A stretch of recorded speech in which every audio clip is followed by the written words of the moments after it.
Kisahnya Nisop berlatar desa Ngasem yang berada di lereng Gunung Telomoyo. Kepala desanya bernama Ki Sela Gondang. Waktu itu ada acara merti desa. Namun ada satu syarat agar acara bisa berlangsung lancar tanpa halangan, yaitu sarana pusaka untuk tolak bala. Ki Sela meminta putrinya Endang Sawitri untuk meminjam pusaka milik sahabatnya bernama Ki Hajar Salokantara. Endang pun berangkat menuju ke padepokan Ki Hajar. Saat Endang mendapatkan pinjaman keris, Ki Hajar berpesan agar jangan sekali-sekali menaruh keris ini di pangkuan. Nah, saat perjalanan pulang Sob, Endang Sawitri beristirahat di bawah pohon dan karena lelah ia pun mengantuk lalu tidur. Namun tanpa sengaja ia menaruh pusaka di pangkuannya dan keris itu pun tiba-tiba lenyap. Endang Sawitri sangat panik dan segera meneruskan perjalanan pulang dan menemui ayahandanya. Ia minta maaf atas kelalaiannya ini. Ki Hajar coba menenangkan putrinya. Setelah keadaan mulai bisa teratasi, Ki Sela kemudian menemui Ki Hajar Salokantara untuk menyampaikan permohonan maaf atas kesalahan yang telah dibuat oleh putrinya.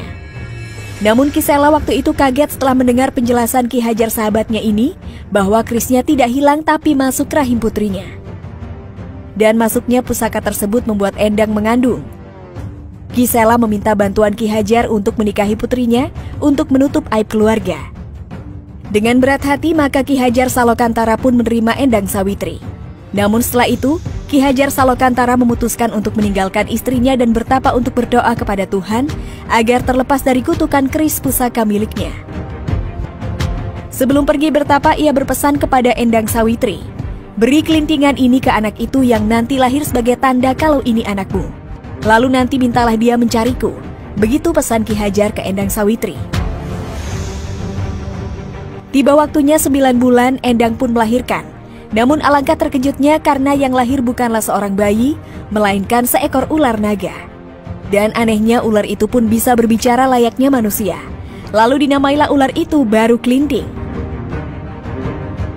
Waktu terus berjalan, saat Baru Klinting menginjak remaja ia pun menanyakan tentang ayahnya. Endang merasa ini waktunya ia meminta anaknya untuk mencari Ki Hajar Salokantara yang bertapa di Gunung Telomoyo. Setelah menempuh perjalanan yang panjang, akhirnya Baru Klinting bertemu dengan Ki Hajar Salokantara yang sedang bertapa. Ia menunjukkan kelintingan yang ia pakai sebagai bukti. Namun Ki Hajar minta satu bukti lagi. Ia meminta Baru Klinting untuk sanggup melingkari Gunung Telomoyo. Baru Klinting pun melakukan usaha keras melingkari Gunung Telomoyo dengan tubuhnya. Ia pun berhasil setelah menjulurkan lidahnya untuk menyambung antara ekor dan kepalanya. Ki Hajar pun mengakui bahwa Baru Klinting adalah anaknya. Selanjutnya Ki Hajar Salokantara menyuruh Baru Klinting untuk bertapa kembali di Gunung Telomoyo agar dia terlepas dari kutukan pusaka sakti itu. Suatu saat di sebuah permukiman bernama Desa Patok, warga akan menggelar acara merti desa. Warga pun berburu binatang ke hutan untuk dijadikan hidangan. Saat beristirahat, salah satu dari mereka menancapkan golok pada sebatang kayu berlumut. Namun ia terkejut karena apa yang ia kira batang kayu itu mengeluarkan darah. Setelah diteliti ternyata itu ular besar. Tak ayal warga pun beramai-ramai memotong ular untuk dijadikan hidangan pesta pada acara merti desa. Singkat cerita Sob, di tengah pesta muncul seorang anak kecil yang kumal, kotor, kudisan, dan bau. Ia datang untuk minta makanan. Namun bukan makanan yang ia terima tapi hinaan dan caci maki. Warga mengusirnya karena dianggap mengganggu acara pesta. Dengan sakit hati yang teramat sangat, anak kecil yang ternyata jelmaan dari ular Baru Klinting itu pergi meninggalkan acara pesta. Di tepi hutan ia kemudian menemukan rumah yang dihuni seorang nenek tua yang tinggal sendirian. Baru Klinting pun diberi makan dan dirawat oleh si nenek. Setelah itu ia juga diminta tinggal di rumah itu, namun Baru Klinting menolaknya. Sebelum pergi, Baru Klinting berpesan pada Nyi Lantung, jika nanti ada suara kentongan dan ada banjir, ia meminta si nenek untuk naik lesung sebagai perahu. Baru Klinting kembali masuk ke Desa Patok dan mendatangi pesta warga. Bisa ditebak, warga pun kembali menghardiknya. Kali ini Baru Klinting tidak tinggal diam. Ia menancapkan sebatang lidi ke tanah. Lalu dia menantang warganya untuk bisa mencabutnya. Warga pada tertawa dan menganggap Baru Klinting tidak waras karena menantang dengan sesuatu yang sepele. Namun kemudian sob, salah satu warga iseng mencoba mencabutnya. Ia pun kaget, ternyata ia tak bisa mencabutnya walaupun sudah mengerahkan segenap tenaganya. Warga lain pun jadi heran. Satu persatu mereka mencobanya, tetap masih tidak bisa. Kemudian mereka pun beramai-ramai mencabut bersama. Namun upaya tersebut belum bisa mencabut lidi dari tanah. Akhirnya dengan tenang Baru Klinting mencabutnya dengan jari. Dan saat lidi tercabut, memancarlah air yang semakin lama semakin deras. Warga panik dan lari tunggang langgang. Kentongan dipukul sebagai tanda bahaya. Tapi apa daya, air semakin besar dan menjadi bah.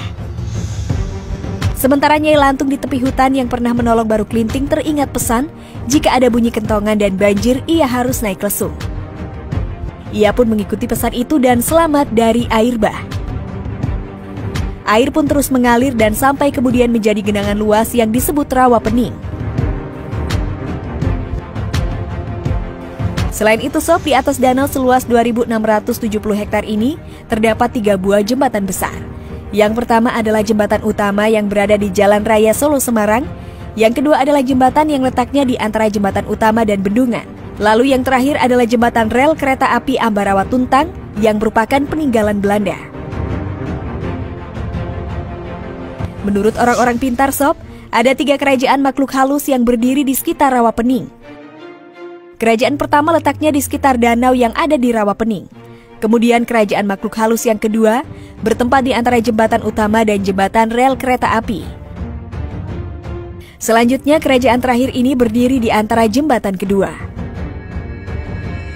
Belum ada yang pernah membuktikan misteri Rawa Pening yang satu ini sob. Namun banyak orang yang mengaitkan tragedi kecelakaan atau orang tenggelam di Rawa Pening karena ulah penghuni kerajaan makhluk halus ini.